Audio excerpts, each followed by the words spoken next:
Dobar dan i dobrodošli u emisiju Hrvatski branitelj. S nama je danas gospodin Damir Plavšić, vukovarski branitelj. Pa evo, za početak predstavite nam se i recite čime se vi sve bavite. Pa prije svega pozdravljam poštovane gledatelje. Ja sam Damir Plavšić, Vukovarac. U Vukovaru sam rođen, završio osnovnu i srednju školu i nakon srednje škole otišao sam u Zagreb, upisao sam veterinarski fakultet, pa sam onda morao služiti godinu dana takozvane jugoslavenske vojske i poslije toga sam se vratio na fakultet i počeo studirati.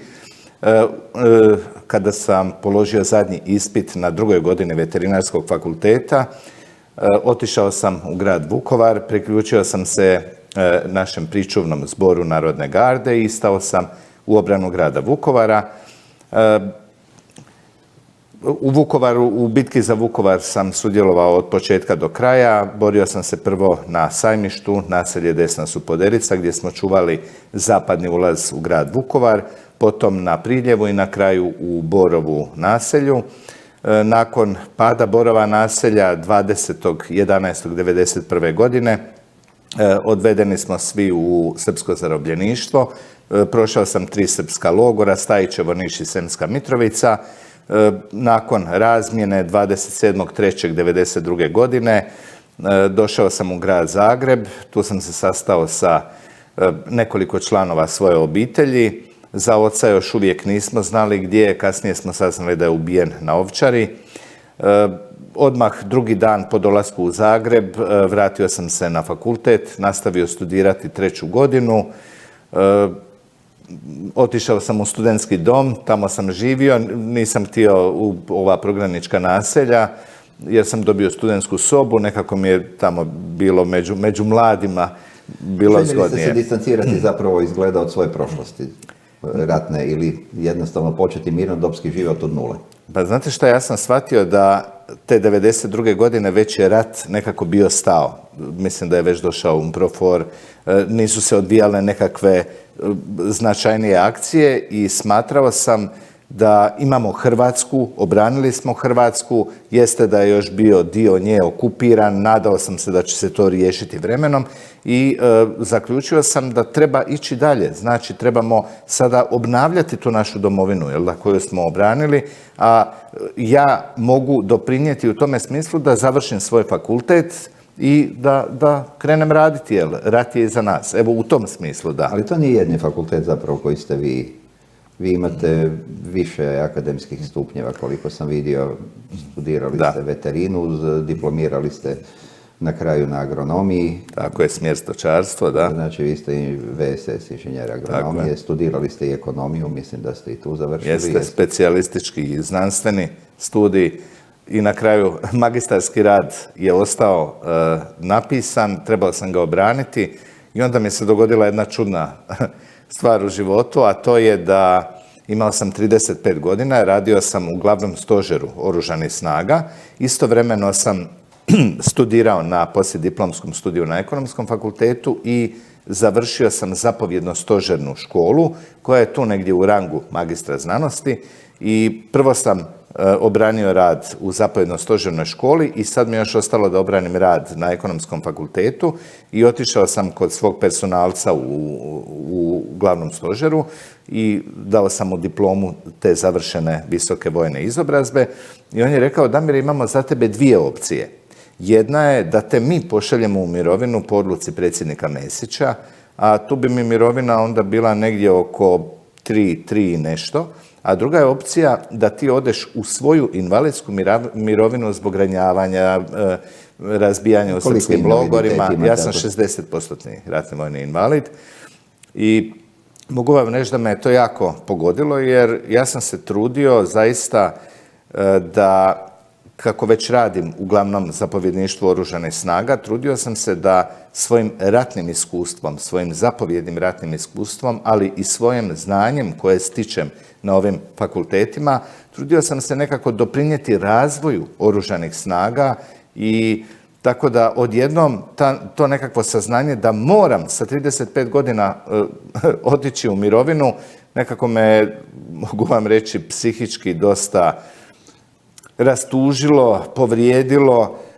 i evo, nisam imao puno izbora, otišao sam u svoju invalidsku mirovinu i evo, to je to što se tiče Prije nego nastavimo vojske. s tim, evo, zadržimo se samo još malo časak na vašoj ratnoj priči, jer vidim da je ona stvarno zanimljiva. Vi ste dakle bili u Vukovaru, vratili ste se u Vukovar iz Zagreba kao Vukovarac, bili ste tamo od prvog do zadnjeg dana obrane Vukovara, logora, mislim, 85 dana. Recite nam, koliko znam, prvi tank zapravo uništen u Vukovaru je bio vaš i vaše kolege. Tako je, 25. kolovoza 1991. godine krenula je kolona tenkova iz Vukovarske vojarne prema Borovu naselju i naš vod iz Desne Supoderice je dobio zapovjed da pod svaku cijenu moramo zaustaviti tu kolonu tenkova. Međutim, dakle, rat zvanično još nije počeo u Hrvatskoj. Mi nismo imali ništa od protuoklopnih sredstava, znači nismo imali ručne bacače, nismo imali zolje, ali imali smo 3 protutenkovske mine sa 3 upaljača na svakoj mini i napravili smo molotovljeve koktele. I kako smo dobili saznanje da kreće ta kolona tenkova, tako je jedan od naših suboraca parkirao borovski kamion po sredini ceste, znači preprečio je cestu, a moj pokojni suborac Robert Janić i ja, pošto smo znali minirati, mi smo postavljali minska polja, dosta smo toga znali, jel da, iz vojnih tih taktika, napad, obrana i svega ostalog, tako da smo nas dvojica zavrtali te upaljače u mine kad nam se već približavao prvi tank Kraljica i kad je došao na nekih 50-ak metara nismo uspjeli zavrnuti treći taj upaljač, već smo svaki po jedan i pobjegli smo gore na brdu jer to je bilo u jednoj kotlini i taj prvi tank Kraljica odgurnuo je taj kamion sa ceste, htjeli su proći i nije vidio da smo postavili te 3 mine ispod kamiona i nagazio je na tu prvu minu i to je bila tolika jaka eksplozija da mu je i ralica odletila i čitav taj prednji dio gdje je kotača, mehanizam upravljanja, bio je rasturen. I sad što se dogodilo? Mi smo bili, znači, na vrhu brda uz kotlinu i jedino što smo imali smo protutenkovske ručne kumulativne bombe. To su vam nekakve ručne bombe koje moraš baciti iznad tenka i one kad padaju prema dolje otvori se mali padobran i ta kumulativna mina kada dodirne površinu čelika na tenku progori sa jednim jakim mlazom unutra taj čelik, ovisi koliko je debel i izazove požar u samome tenku. Znači probija kupolu. Tako je. Međutim, to je više bilo za tenkove koji su imali tanju čeličnu ploču, ali ovo su bili tenkovi M84 kojima baš nije moglo napraviti puno štete i imali smo i puno molotovljevih koktela, tako da smo mi to sve bacali na te tenkove i čak još jedan tenk je bio oštećen, ne znam jel mu se nešto dogodilo sa motorom od tih molotovljevih koktela, tih bombi, nešto se dogodilo. Uglavnom, nakon nekih 45 minuta ili sat vremena borbe, mi smo pucali po njima, oni su pucali po njima, sve je gorilo. Koja je zaustavljena. Tako je, da, dolje je sve gorilo i dobijamo zapovjed da se moramo hitno povući. Sad nije nam jasno zašto se moramo povući, ovi su potrošili svoje streljivo, evo, rat još nije ni počeo, a mi smo već zapravo osvojili 6 tenkova koji su u koloni, međutim, zapovjednik vojarne JNA u Vukovaru je zamolio naše zapovjedništvo da se obustavi vatra i da se dozvoli njima da oni izvuku taj jedan teško onesposobljen i još jedan manje onesposobljen tank, da ih izvuku nazad u vojarnu. I naše zapovjedništvo im je dalo odobrenje. Gospodin Pero Perić, on je bio zamjenik našeg zapovjednika obrane Vukovara i oni su došli sa drugim tenkovima da izvuku te tenkove, ali umjesto da ih izvuku u Vukovarsku vojarnu, oni su nas prevarili i izvukli su tenkove na jedno susjedno brdo koje se zove Pašnjak i sa tog brda kontroliraju Bogdanovce, ulazak u grad Vukovar, Lužac i Priljevačku cestu i od toga trenutka kada su oni se premjestili dakle na to drugo brdo, od tog trenutka smo mi morali formirati kukuruzni put, jer više nismo mogli ići ovim putem kojim smo išli do sad. I evo, to se dogodilo 25. kolovoza i od toga dana zapravo se jugoslavenska vojska direktno stavila na stranu pobunjenih Srba i ona je započela direktni napad, masovni napad na grad Vukovar od toga datuma 25. kolovoza. Vi ste ostali znači tu do kraja, bili ste na jednoj zanimljivoj lokaciji, Cafe Bar London, koji je isto, koliko sam shvatio, bio prilično bitan za obranu Vukovara i za obranu civila. Tako je. Dakle, ovo što smo mi čuvali na desnoj Supoderici, čuvali smo jedini zapadni ulazak u grad Vukovar. Tako smo dobro izminirali čitavo područje. Tako smo dobro zapriječili ulaz da nisu uspjeli probiti iz toga dijela u grad Vukovar sve do 5.11.1991. godine. Znači niti 2 tjedna prije pada. Tako je. Tek kada nam je pala Prvomajska ulica koja je nama iza leđa, mi smo se u jednom trenutku našli u gotovo potpunom okruženju i mi smo se morali izvući sa tog položaja. I onda prelazim na Priljevo, jer su nam javili da je tamo najvažnije da čuvamo tu Priljevačku cestu, jer ako uspiju presjeći tu Priljevačku cestu, to nam je bila jedina komunikacija između Borova naselja i grada Vukovara, odnosno Vukovarske bolnice. Zato je bio jedan od prioriteta obrane zapravo baš tu Priljevačku cestu, jer je palo naselje Lužac i postojala je velika vjerojatnost da će oni presjeći tu cestu. Evo, i sad da pustimo malo ratnu priču, vratimo se na vaš mirnodopski život. Ja sam od puno branitelja, pogotovo vukovarskih, čuo jednu istu priču koju ste mi sad vi ispričali, a to je da su onako uljudno zamoljeni da odu u mirovinu bez mogućnosti da... Većina njih kaže da je ona zapravo htjela ostati raditi, da su htjeli, a kasnije vam krenula ta priča da imamo, 500.000 branitelja u mirovini, da imamo ne znam što. Međutim, eto, bilo je tih masovnih umirovljenja ljudi koji su htjeli i mogli dalje raditi. Čemu to sve? Pa ja mislim da je tu bila velika greška, jer prije svega ljudima je najbolja rehabilitacija od nekakvih strahota koje su prošli rad i samo rad. Znači, morate imati nešto što vam preokupira vaših, 12-13 sati koliko ste budni na dan. Vi ste naveli da vas je studiranje spasilo od PTSP-a zapravo. Tako je, studiranje, a i kasnije i posao, jer razumijete, čovjek je biće koje mora nešto raditi. A onda što se dogodi? Ljudi koji nemaju posla, onda idu po kafanama, pričaju ratne priče, onda su stalno u tim nekakvim filmovima, rata, piju alkohol i onda to sve skupa se odražava loše i na njih i stvara loši imidž o svima nama ostalima, da. Znači, to masovna umirovljenja su zapravo pridonijela i lošem imidžu branitelja, zapravo iako oni sami nisu mogli očito utjecati u većoj mjeri na to. Nažalost, to je realnost, da. I mi sad, i vi, i mi se moramo boriti da ispravimo tu sliku. Međutim, vi u mirovini, vidim, niste mirovali nimalo.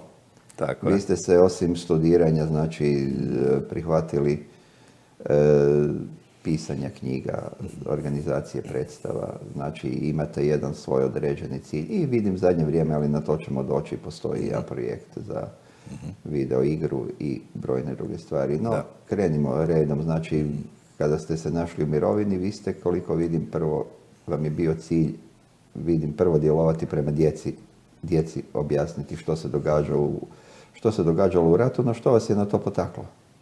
Pa vidite ovako, vrlo brzo sam shvatio da ono što nije zapisano, vrlo brzo se zaboravi i kroz nekih 5-10 godina kao da se nikada nije ni dogodilo. Dakle, shvatio sam da se moram boriti da ne bude zaboravljeno recimo to kako se stvarala Hrvatska, kako se branio Vukovar i ostale naše akcije iz Domovinskog rata. Dakle, to mi je bio poticaj da napišem svoju prvu knjigu još davne 1994. godine Zapisi iz srpskih logora, gdje sam više nekako stavio akcent na te srpske logore, jer u to vrijeme, 1994. godine, Srbija uopće nije priznavala da se na njenom teritoriju nalaze bilo kakvi logori i njihova propaganda je dosta u to vrijeme radila i još uvijek je postojala takozvana Krajina u Hrvatskoj i mislio sam da akcent treba staviti na srpske logore, jer s obzirom da rat nije završen, nisam htio toliko pisati o bitki za Vukovar, jer sam znao da Srbi imaju dosta veliki popis nas, vukovarskih branitelja, koji smo branili grad Vukovar, da nas jednog dana negdje uhapse, da i osude. Tako da nisam pisao tada još o bitki za Vukovar, jer pazite, kad vi opisujete nekakvu Morate akciju... imena spominjati. I imena, i pozicije, ili nešto i sve po čemu bi skupa. nekog moglo se prepoznati. Tako je. No, dajte mi recite, vi ste kad smo kod te knjige, pročitao sam neke djelovice, naišao sam da ste jedan dan ste posebno spomenuli kao naročito loš u logoru, to je bilo 92. Tako je, da, 15. siječnja 92. godine, kada je Hrvatska međunarodno priznata, uletili su nam tijekom večeri u sobu, pa čitav odjel te vojne policije koja nas je čuvala u logoru Niš, pobacali su nas napolje iz sobe i mlatili su nas pa dobrih sat vremena dok se nisu potpuno iscrpili, umorili. To je bilo nešto strašno, krvi je bilo svuda okolo, po podu, po zidovima, po kasetama i nikako nam nije jasno, oni su nas redovito tukli i mučili, zlostavljali. Ne tako. Ali ovo je bilo nešto neopisivo strašno. I niste imali pojma zašto se to događa. Nismo imali pojma što se događa. I tek sutra za ručkom nam je neko došapnuo da je Hrvatska međunarodno priznata, a mi svi izudarani, izubijani, jedva se krećemo, ali čim smo dobili tu informaciju, to nam je dalo takvu nekakvu snagu, volju za život, za borbu, da više nas ništa nije bolilo. Samo ta jedna riječ. Eto.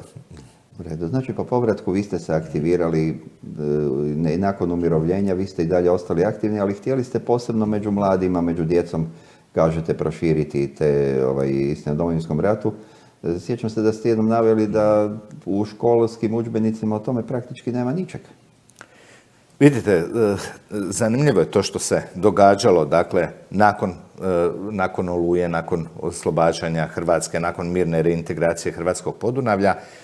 Ja sam imao nekakav osjećaj da se u Hrvatskoj želi nekako što prije zaboraviti i vas gurnuti u stranu, umiroviti, poslati. Tako je, branitelji su se umirovili da su se maknuli iz političkog, iz bilo kakvog drugog života, uključivanja u vlast i to. I onda se dogodilo nešto po meni vrlo strašno, a to je da naša djeca uče o Domovinskom ratu samo u 8. razredu osnovne škole. Sve skupa ima 8 stranica, gotovo pola su fotografije, znači 4,5, možda 5 stranica teksta. I zanimljivo je da to poglavlje Domovinski rat obrađuju u 6. mjesecu, kada su ocjene već više manje zaključene, kada djeca razmišljaju o upisu u srednju školu i tako dalje. I onda provodili smo nekakve ankete, nekakva istraživanja i vidjeli smo da djeca o Domovinskom ratu zaista ne znaju gotovo ništa.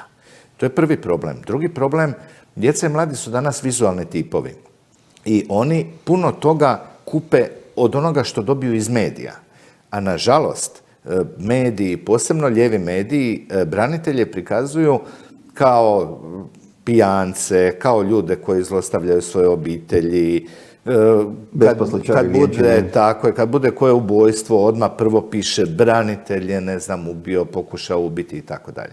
Znate, i onda djeca, s jedne strane, totalno neznanje o tome što su ti branitelji prolazili kada su branili i stvarali Hrvatsku, s druge strane, negativna slika o tome. I onda vi imate danas... I isključenje branitelja iz društva zapravo u cjelini je nekako 2000-ih čini mi se da su branitelji kompletno isključeni iz društva koji su 10 godina ranije stvarali, nekako je tako. Je, ja sam 2004. Puno ljudi se žali na to da su ne samo dobili otkaze na poslu, nego i da su kompletno gurnuti na margine društva, da jednostavno nisu... Jednostavno se gledalo nekako da je bolje da ih se šuti i da te se ne čuje, ne vidi. Nekako je tako, čini se, bila politika tih godina, to se sad ipak dosta promijenilo. Da, i sad samo da završimo ovu misao. Dakle, s jedne strane ne znaju ništa o Domovinskom ratu, s druge strane mediji prikazuju branitelje u negativnom svjetlu i onda se dogodi da djeca i mladi zapravo nemaju onaj osjećaj domoljublja, djeca i mladi izlaze iz Hrvatske, ništa ih ne veže za Hrvatsku, nemaju poštovanja prema braniteljima, nemaju poštovanja prema Hrvatskoj, što je zapravo jako važno.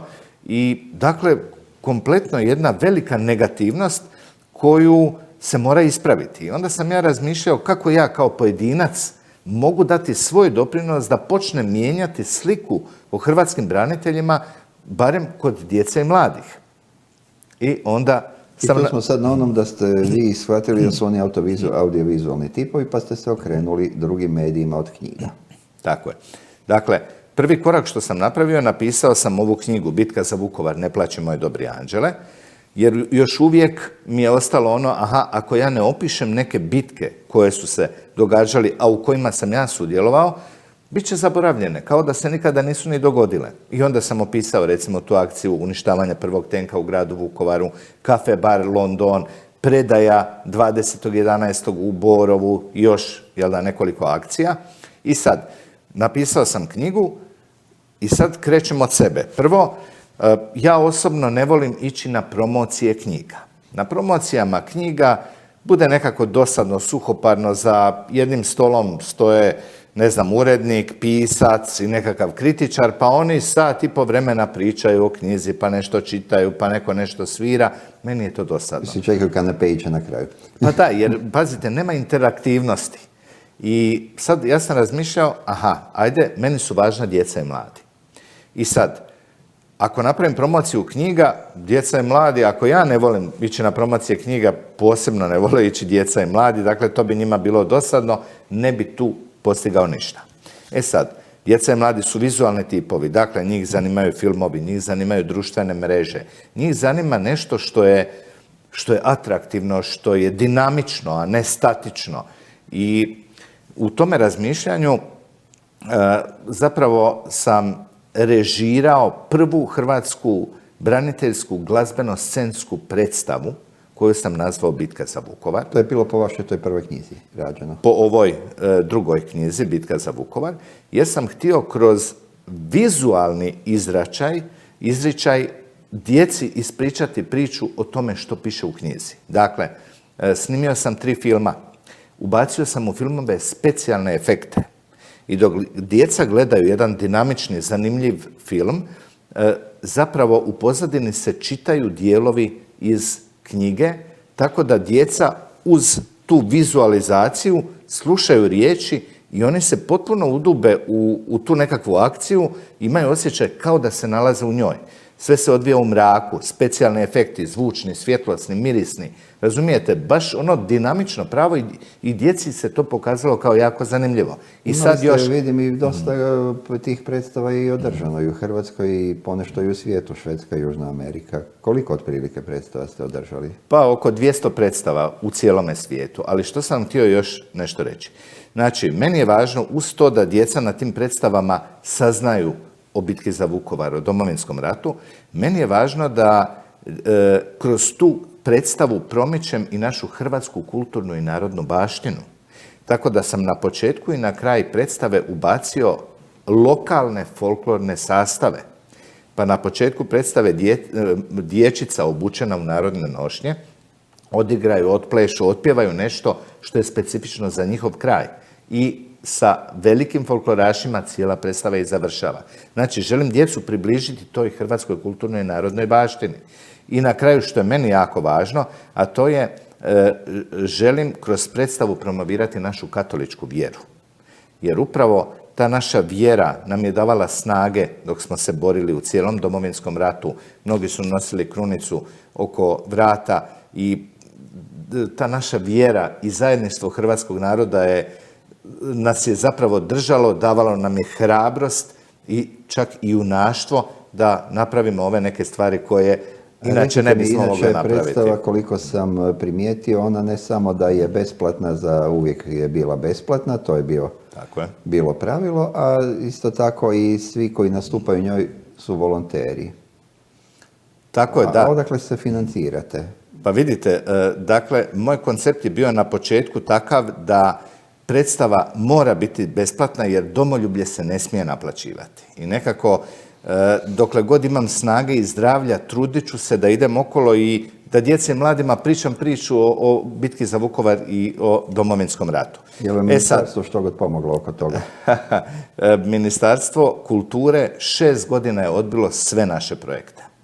Dakle, 6 godina sve vezano za predstavu je odbijeno. Bez ikakvog obrazloženja. Ali svako odbijanje čovjeku zapravo daje neki novi poticaj da bude još borbeniji, da još više, jer to je nekakav znak da je dobro ako vas negdje nešto odbiju bez obrazloženja i to znači da nešto dobro radite, barem ja tako vidim mislim. Da ste imali ipak nekih... Samo da vam završim. Dakle, ja nemam puno troškova oko predstave. Ja sam tako organizirao sistem da kad dođem gostovati u neki grad, recimo Rijeku, tamo spavam kod svog prijatelja u stanu na nekom slobodnom krevetu. Dakle, ne plaćam smještaj, besplatno je.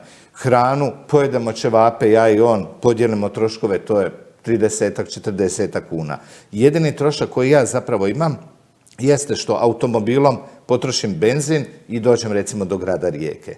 Ali na kraju predstave ja kažem, ako netko želi kupiti ovu knjigu Bitka za Vukovar, kupite, jer s time ću pokriti te svoje nekakve male troškove koje imam. Evo tako zapravo se pokrivam cjelokupno ovo što radim vezano sa predstavom. Koliko sam primijetio, vam je jedan ministar kulture dao nekakvih pola sredstava za putovanje izvan Hrvatske.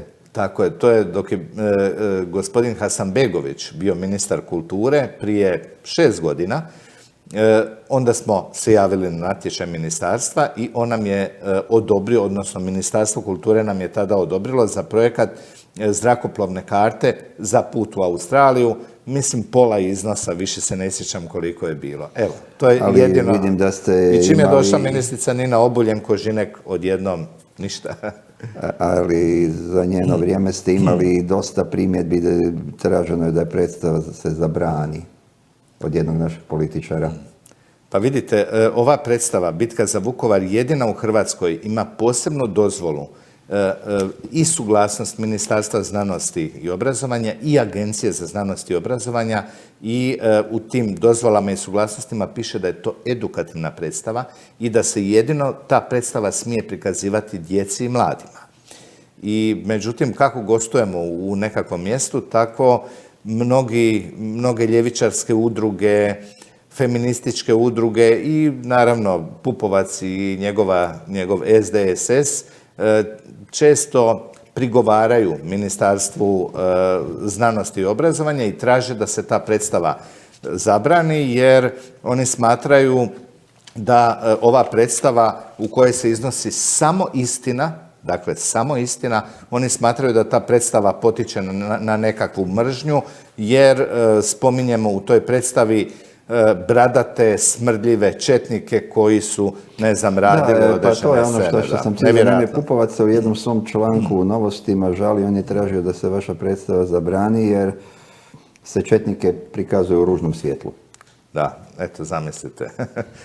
Tako ali mislim da je skoro tu negdje i uspio.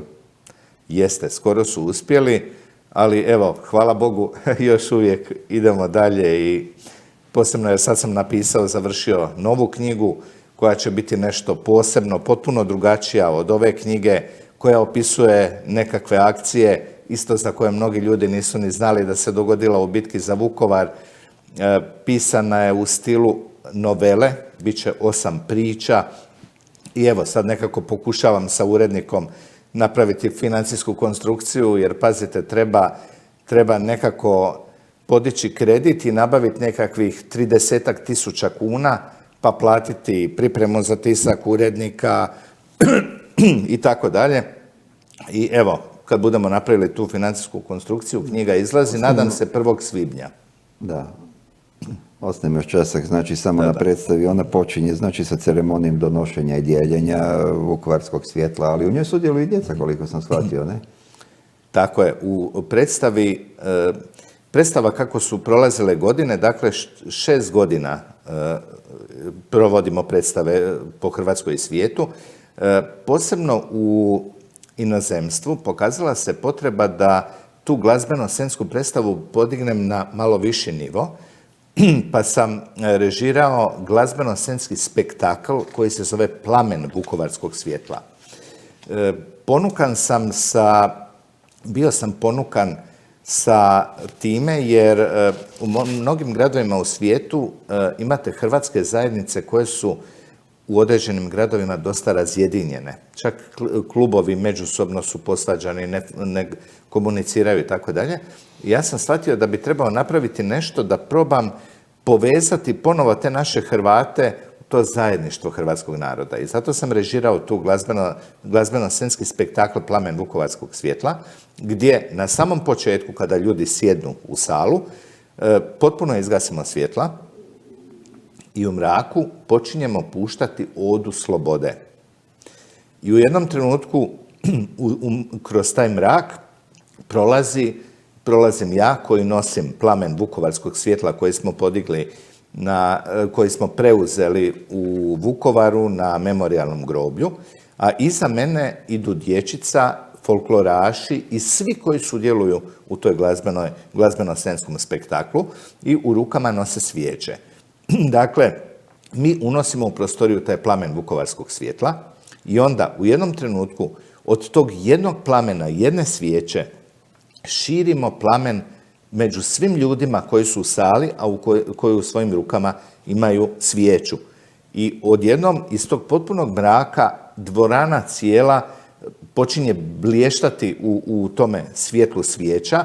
Zapravo na takav način simboliziramo opstojnost hrvatskog naroda.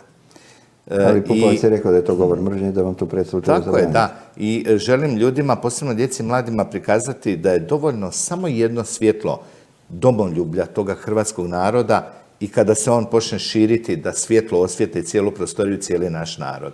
Eto, to je to ukratko. Znači, smatrate li vi, mi uvijek nekako se bunimo da nas ljudi vide kroz rat, eventualno kroz turizam, danas možda imamo još neke stvari, Rimca, ne znam, ali može li nas, znači taj rat se uvijek gledao da nas nekako ljudi gledaju negativno kroz taj rat, znači smatrate li vi da se to može brendirati, ta bitka za Vukovar, preko ratnih filmova eventualno koje bi Hrvatska trebala imati, da se puno zemalja je sudjelovalo u ratovima, pa su te ratove iskoristili kao jedan brend za brendiranje države, za propagandu. Nekako izgleda da se mi taj rat smo nekako pokušali gurnuti u čošak skupa s braniteljima i... Da. Smatrate li da je moguće, znači, brendirati Hrvatsku preko te obrane Vukovara, preko nečeg, da je tu ipak moguće stvoriti jednu pozitivnu sliku o braniteljima? Hrvatska je, nažalost, ovdje potpuno zakazala. Mislim na hrvatsku vlast. Bitka za Vukovar je već brend sama po sebi, jer kada sam gostovao u Americi, u Australiji, na njihovim vojnim akademijama se izučava fenomen bitke za Vukovar. Dakle, bitka za Vukovar je već koliko toliko poznata u cijelome svijetu, posebno jer tu bitku nekako stavljaju nekakvu poveznicu kao sa bitkom za Stalingrad, pa i drugim bitkama, jel da? Ali što sam htio reći, dakle, brend već postoji, samo ga mi sad moramo proširiti dalje.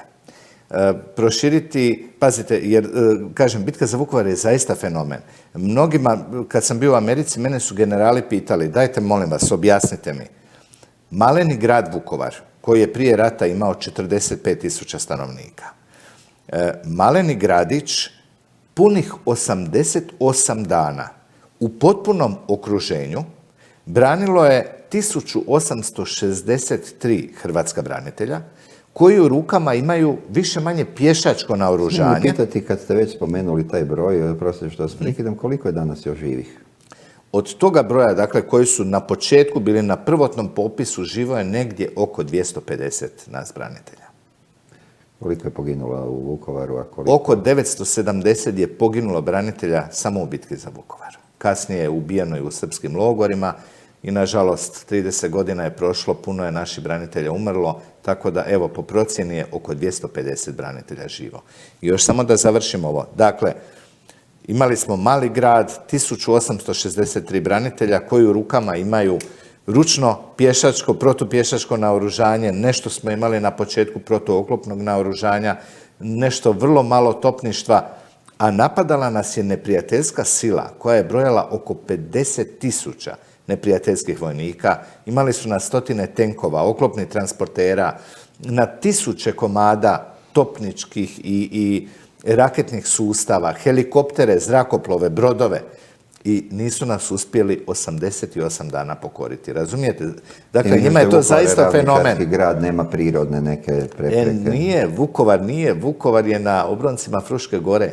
Tako da mi imamo nekoliko brda u Vukovaru. Konfiguracija terena je išla nama u korist, jel da, za obranu grada. Tako je, sve smo iskoristili. No dobro, evo, recite nam samo, kad smo kod toga, vi ste kasnije krenuli i dalje sa tom pričom i odlučili ste ići korak dalje, pa se od predstave prebaciti na kreiranje video igre. Koja bi Vukovar, koja bi se bavila, koja bi zapravo bila računalna igra koja bi simulirala Vukovarsku bitku, koja bi omogućila zapravo opet djeci koji igraju te računalne igrice da se uključe sami u virtualnu bitku za Vukovar, kao netko, kao jedan od likova koji su stvarno postojali, koji, koliko sam vidio, svaki bi igrač mogao izvršiti jedan konkretan zadatak koji netko stvarno u Vukovaru izvršio. To je bila ideja, nije li? Tako je. Dakle, ovako. Bio sam u kontaktu sa Darkom Galićem, jednim mladim čovjekom iz Slavonskog Broda, koji je prije 3 godine sa svojim prijateljima započeo crtati likove, predmete vezane za bitku za Vukovar, jer Darko Galić je pročitao sve moguće knjige o bitki za Vukovar i nekako ga je jako fascinirala ta bitka za Vukovar i on je okupio mali tim oko sebe i stvorili su ideju. Ja sam vam slab sa imenima, ali evo Darko Galić i njih još 3-4 je bilo u tome na početku i oni su počeli, imali su nekakve zamisli kako započeti tu igricu, računalnu igru Bitka za Vukovar, međutim, onda su ostali bez financijskih sredstava, dogodila se korona i oni su potpuno bili stali. I u nekakvom razgovoru sa Darkom, on mi je rekao šta su oni već napravili, a s obzirom da ja pokušavam komunicirati već godinama sa djecom i mladima, ja shvatio sam koliko je zapravo to važno da kroz igru educiramo djecu i mlade o bitki za Vukovar, o obrani Dubrovnika, o obrani Karlovca, Gospića, o akciji Oluja, Bljesak i na kraju o akciji Vatrene kočije, koja se, nažalost, nikada nije dogodila, a to je akcija za oslobađanje cijelog dijela istočne Slavonije i Baranje. S time bi završili kompletno, dakle, tu računalnu igru koja bi bila edukativna i besplatna. Znači u igri nema mirne reintegracije, reintegracija je u igri kako u igrama bude. Jer to je ipak igra, razumijete? Da, kako u igrama mora biti. I sad, dogovorili smo se da igra mora biti vjerodostojna i istinita.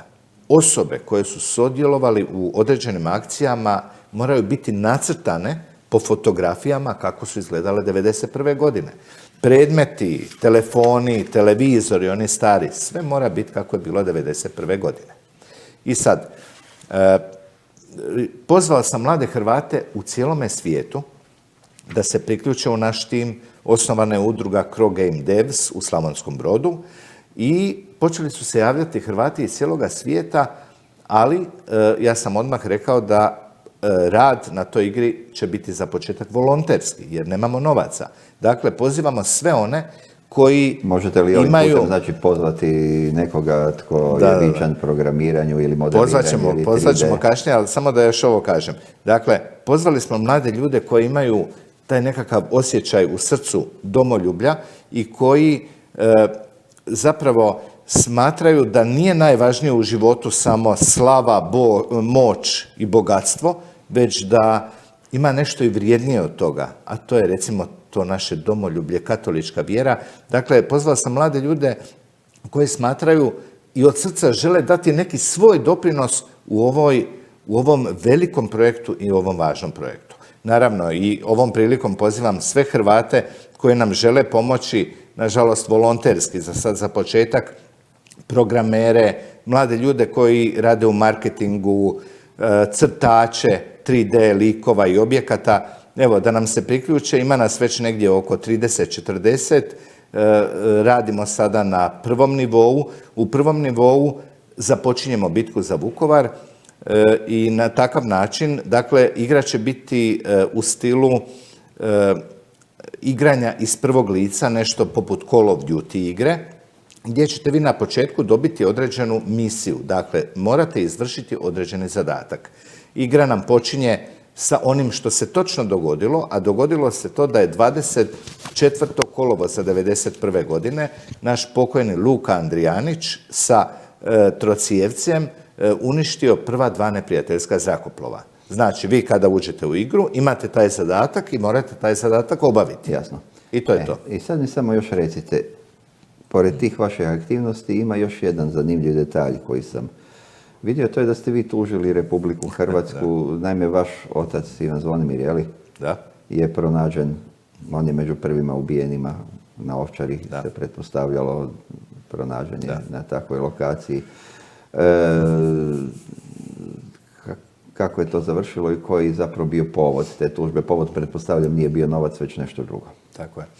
Pa vidite ovako, zanimljivo je, prošlo je 30 godina, a Srbija još uvijek nije priznala mnoge stvari koje je radila u Domovinskom ratu, nije Hrvatskoj isplatila ratnu odštetu, nije Hrvatskoj vratila sve one pokradene umjetnine, nije vratila mnoge dokumente koje drži u svojim arhivima koji su isto ukradeni iz Hrvatske. Dakle, ništa se ne događa, prolazi već 30 godina. I postoje nestali ljudi za koje ne znamo gdje su. Tako je. Pa čak imamo i onu presudu u Hagu po kojem Hrvatska ima temelja tražiti pravno, ratnu odštetu za ono što je Srbija počinila u Hrvatskoj i ništa se ne događa. I onda sam razmišljao što ja mogu kao pojedinac poduzeti da se nešto pokrene. I onda sa još 2 naših suboraca, sa Ošustom i Miljkovićem, pokrenuli smo postupak, dakle, tužili smo Republiku Srbiju u Hrvatskoj na našim hrvatskim sudovima. I, nažalost, i 1. i 2. stupanj poslali su nam odbijenice sa obrazloženjem da hrvatski sudovi nisu nadležni za osudu ili suđenje Srbiji za djela koja su počinjena u Hrvatskoj, koja su počinili hrvatski državljani i dakle, počinitelji su bili zapravo u Hrvatskoj. Tako je, kada govorimo o Ovčari, to sam ja sam, sa ovom 2 prijatelja, kolega, sam podnio tužbu protiv Republike Srbije zbog zarobljavanja i odvođenja u srpske logore u Srbiju. A za Ovčaru, za ubojstvo moga oca na Ovčari, sam ja sam podnio tužbu, isto u Hrvatskoj, tužio sam Republiku Srbiju i isto, bez obzira što je moj otac bio hrvatski državljanin, što se ubojstvo dogodilo na teritoriju Republike Hrvatske i što ti četnici koji su ih ubili su bili i još uvijek su hrvatski državljani, hrvatski sud se smatra nenadležnim za rješavanje ovog postupka. Sudovi smatraju nadležnim po univerzalnoj jurisdikciji, što je zanimljivo. Tako je, da. Tako da, evo, borba, nema popuštanja. Ja sam optimista. Ja se nadam da će se jednog dana morati nešto promijeniti. Eto. I ja se nadam da ćete uspjeti završiti tu igricu i da ćemo je moći prikazati ovdje. No, hvala vam na razgovoru i doviđenja i puno sreće sa budućim projektima. Evo, ja se isto zahvaljujem vama što ste nas pozvali. Pozdravljam sve gledatelje. Još jednom pozivam djecu i mlade koji nam žele pomoći u izradi prve hrvatske računalne igre Bitka za Vukovar, a kasnije Bitka za obranu Dubrovnika, Karlovca i tako dalje, da nam se jave ili u udrugu Crogame Devs ili meni na Facebook osobno. I evo, hvala vam i želim sve najbolje svima vama.